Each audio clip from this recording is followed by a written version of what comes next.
All right, so number 8 on the QR code review wants us to find all the trig values of theta associated with this one. So you'll notice right away that there is no hypotenuse. The hypotenuse on this one needs to be figured out. So you have to do a little bit of side work down here and figure out what that is. So just do 5 squared plus 2 squared is equal to, I'll call it r for now, for the hypotenuse. And that's just Pythagorean theorem stuff. So this comes up a lot in this course. We gotta make sure that we know how to use that.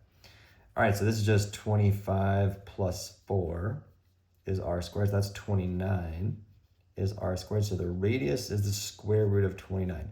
And I believe in the directions it says you don't have to rationalize it. So that means just leave it like that. So I'm gonna come over here and write this as the square root of 29. And then I can go now and fill in all the things that I need to fill in. Okay, sine is the opposite over the hypotenuse. So that's gonna be, this is the opposite side.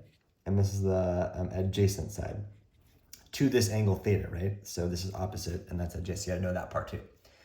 But, so this is just gonna be opposite over hypotenuse. That's gonna be 2 over square root 29. And it says you don't need to rationalize, so just leave it just like that.